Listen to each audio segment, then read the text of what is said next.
বনলতার বয়ফ্রেন্ডের নাম জেনে গেল অনুভব। হ্যাঁ বন্ধুরা, কোণে দেখা আলো ধারাবাহিকে আমরা এমনটাই দেখতে পাবো। অনুভব অফিস থেকে ফিরছিল আর বনলতা ঘরের ভিতরে ফোন করছিল ময়ূকের সঙ্গে। ফোনে কথা বলছিল। ময়ূক বনলতাকে এটা সেটা বলে হুমকি দিচ্ছিল এবং ভয় দেখাচ্ছিল।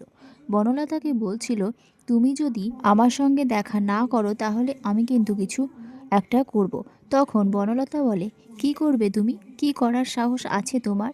যে মেয়েটাকে তুমি ফেলে দিয়ে পালিয়ে গিয়েছিলে, দায়িত্ব নিতে পারোনি, সে তুমি কি করবে? সুইসাইড করবে? সুইসাইড করার ভয় দেখাচ্ছ আমাকে? সুইসাইড করার সাহস আছে তোমার?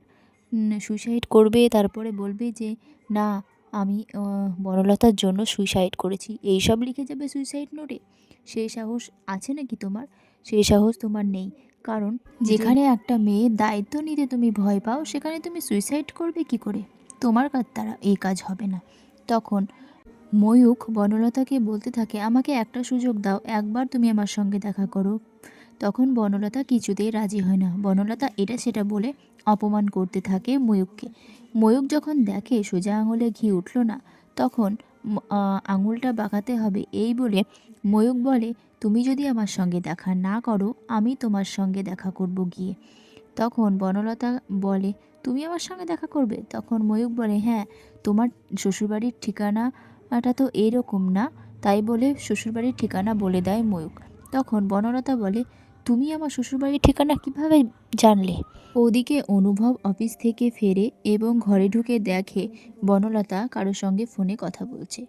কিন্তু কে সেটা জানার আগ্রহ তেমন করে না। ফোনে কথা বলছে দেখে বেরিয়ে যেতে থাকে অনুভব। তখনই বনলতা ময়ূককে শাসনের গলায় বলে, ময়ূক এরকম নাম উচ্চারণ করে। তখন নামটা শুনেই অনুভব বলে, নামটা যেন কোথায় শুনেছি। তখন অনুভবের মনে পড়ে একদিন ফোনে ময়ূকের সঙ্গে সে কথা বলেছিল। এরপর অনুভব বলে, কে এই ময়ূক? এই ময়ূকই কি তবে বনলতার বয়ফ্রেন্ড? বনলতা কি এর জন্যই বিয়ের পর পালিয়ে গিয়েছিল? তবে কি এই ছেলেটাই বনলতাকে ঠকিয়েছে? এটা সেটা ভাবতে থাকে অনুভব। কিন্তু অনুভবের এই ধারণাগুলোই সত্যি।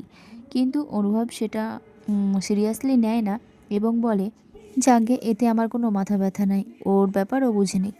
তাছাড়া আমার জীবনে বনলতার কোনো জায়গা নেই, এমনটা বলতে থাকে অনুভব।